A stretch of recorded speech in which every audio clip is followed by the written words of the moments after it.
Assalamualaikum warahmatullahi wabarakatuh. Dalam sejarah Islam, kisah masuk Islamnya Umar bin Khattab menjadi salah satu peristiwa penting yang mengubah arah dakwah Nabi Muhammad Shallallahu Alaihi Wasallam. Sebagai khalifah kedua setelah Abu Bakar As-Siddiq, Umar memiliki peran penting dalam memperluas wilayah Islam dan membangun sistem pemerintahan yang adil, sehingga sosok Umar bin Khattab tetap menjadi teladan bagi para pemimpin yang ingin menegakkan keadilan dan integritas. Lalu, bagaimana kisah perjalanan kehidupan Umar bin Khattab dari musuh yang bertekad hingga pemimpin terbesar Islam? Bagaimana Umar bin Khattab masuk Islam dan menjadi khalifah?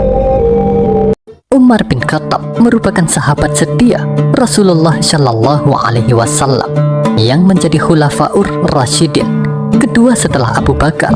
Sebelum masuk Islam, Umar bin Khattab merupakan seseorang yang dihormati sekaligus ditakuti oleh masyarakat Quraisy. Waktu itu, Umar bin Khattab termasuk orang yang menentang ajaran Rasulullah Shallallahu Alaihi Wasallam. Diceritakan dalam buku kisah hidup Umar bin Khattab oleh Mustafa Murrad saat Rasulullah Shallallahu Alaihi Wasallam mengumumkan misi kenabiannya. Umar saat itu tengah berusia 27 tahun. Sebagaimana para pembesar Quraisy lainnya, Umar menganggap seruan kenabian sebagai kegilaan yang menentang kepercayaan nenek moyang. Dikisahkan, suatu malam Umar datang ke Masjidil Haram secara sembunyi-sembunyi untuk mendengarkan bacaan salat Rasulullah Shallallahu Alaihi Wasallam. Waktu itu Rasulullah membaca surat Al-Haqqah. Umar bin Khattab kagum dengan susunan kalimatnya, lantas berkata pada dirinya sendiri, "Demi Allah, ini adalah syair sebagaimana yang dikatakan kaum Quraisy." Kemudian beliau mendengar Rasulullah membaca ayat 40-41 yang menyatakan bahwa Al-Quran bukan syair. Lantas beliau berkata, "Kalau begitu berarti dia itu dukun." Kemudian beliau mendengar bacaan Rasulullah ayat 42 yang menyatakan bahwa Al-Quran bukanlah perkataan dukun.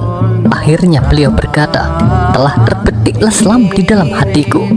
Akan tetapi karena kuatnya adat jahiliyah, fanatik buta, pengagungan terhadap agama nenek moyang, maka beliau tetap memusuhi Islam.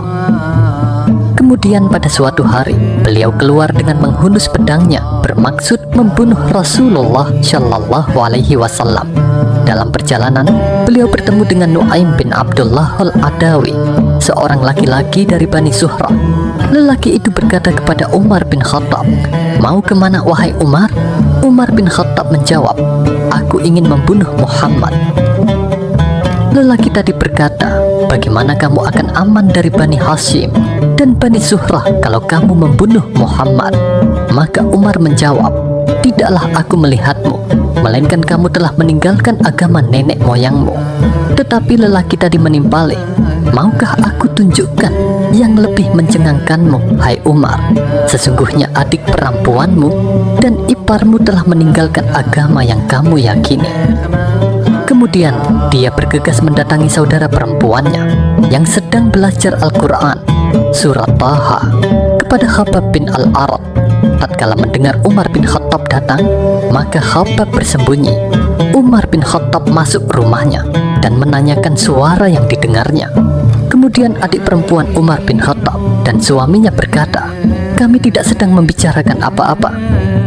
Umar bin Khattab menimpali, "Sepertinya kalian telah keluar dari agama nenek moyang kalian."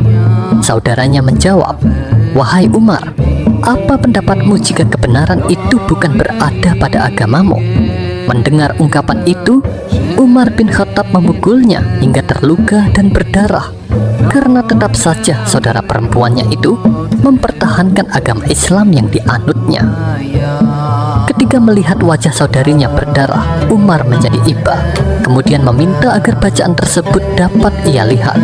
Umar bin Khattab berkata, "Berikan kitab yang ada pada kalian kepadaku, aku ingin membacanya." Maka adik perempuannya berkata, "Kamu itu kotor, tidak boleh menyentuh kitab itu kecuali orang yang bersuci. Mandilah terlebih dahulu." Lantas Umar bin Khattab mandi dan mengambil kitab yang ada pada adik perempuannya. Ketika dia membaca surat Thaha, dia memuji dan muliakan isinya, kemudian minta ditunjukkan keberadaan Rasulullah. Ketika Khabbab mendengar perkataan Umar bin Khattab, dia muncul dari persembunyiannya dan berkata, "Aku akan beri kabar gembira kepadamu, wahai Umar. Aku berharap engkau adalah orang yang didoakan Rasulullah pada malam Kamis. Ya Allah, muliakan Islam dengan Umar bin Khattab atau Abu Jahal Amru bin Hisham." Waktu itu Rasulullah Shallallahu Alaihi Wasallam sedang berada di rumahnya. Umar bin Khattab mengambil pedangnya dan menuju rumah tersebut, kemudian mengetuk pintunya. Ketika ada salah seorang melihat Umar bin Khattab datang dengan pedang terhunus dari celah pintu rumahnya, dikabarkannya kepada Rasulullah. Lantas mereka berkumpul. Hamzah bin Abdul Muthalib bertanya, "Ada apa kalian?" Mereka menjawab, "Umar datang."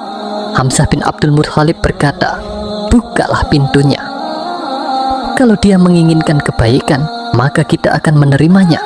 Tetapi kalau menginginkan kejelekan, maka kita akan membunuhnya dengan pedangnya." Kemudian Rasulullah menemui Umar bin Khattab dan berkata kepadanya, "Ya Allah, ini adalah Umar bin Khattab. Ya Allah, muliakan Islam dengan Umar bin Khattab." Dan dalam riwayat lain, "Ya Allah, kuatkanlah Islam dengan Umar." Seketika itu pula Umar bin Khattab bersyahadat, dan orang-orang yang berada di rumah tersebut bertakbir dengan keras. Menurut pengakuannya, dia adalah orang ke-40 masuk Islam. Abdullah bin Mas'ud berkomentar, "Kami senantiasa berada dalam kejayaan semenjak Umar bin Khattab masuk Islam." Demikian adalah kisah Umar bin Khattab masuk Islam yang bisa menjadi pembelajaran dan menambah pengetahuan agama Islam. Sebagai khalifah kedua setelah Abu Bakar As-Siddiq, Umar memiliki peran penting dalam memperluas wilayah Islam dan membangun sistem pemerintahan yang adil, sehingga sosok Umar bin Khattab tetap menjadi teladan bagi para pemimpin yang ingin menegakkan keadilan dan integritas. Wallahu a'lam bishawab. Wassalamualaikum warahmatullahi wabarakatuh.